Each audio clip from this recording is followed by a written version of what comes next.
Nous allons saisir l'occasion du renouvellement à la tête de l'État pour repartir encore vers certains de nos voisins qui peinent à nous faire confiance. La volonté politique affichée est claire.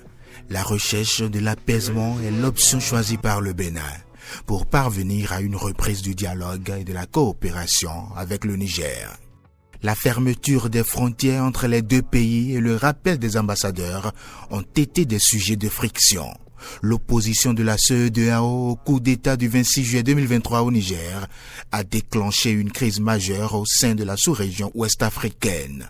La menace d'une intervention militaire pour rétablir l'ordre constitutionnel et les sanctions économiques ont fini d'installer un climat bilatéral délétère entre Niamey et Cotonou.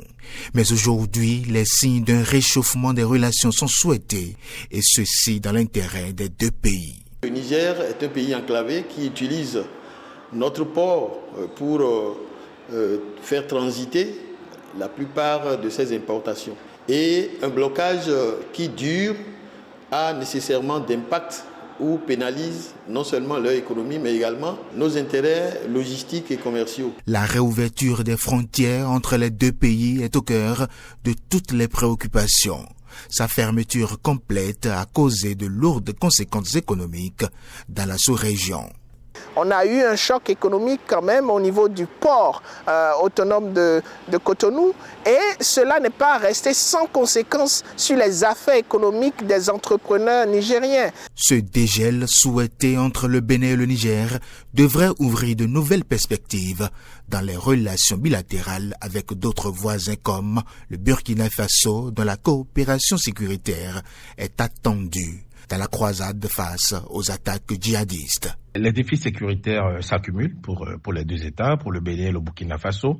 Il faudrait évidemment les traiter en urgence afin de protéger les corridors, de densifier le commerce et de réduire nos dépendances chacun vis-à-vis d'acteurs de puissances extra-africaines.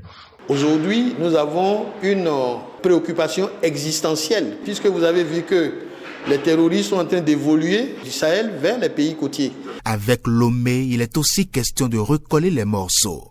Malgré une forte volonté de coopération, des défis politiques persistent, notamment des tensions diplomatiques périodiques liées à des affaires de sécurité intérieure. À l'aube de ce nouveau jour, de ce nouveau chapitre démocratique, politique du Bénin, qu'on reconnecte l'ensemble des États qui se retrouvent dans le circuit du bon voisinage à la dynamique de développement du Bénin. Et le Togo n'y échappe pas.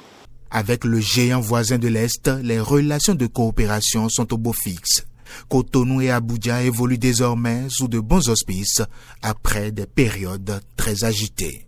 L'arrivée de la nouvelle administration de Bola Tinubu au Nigeria fait souffler un vent nouveau entre les deux voisins d'Afrique de l'Ouest qui partagent plus de 700 km de frontières.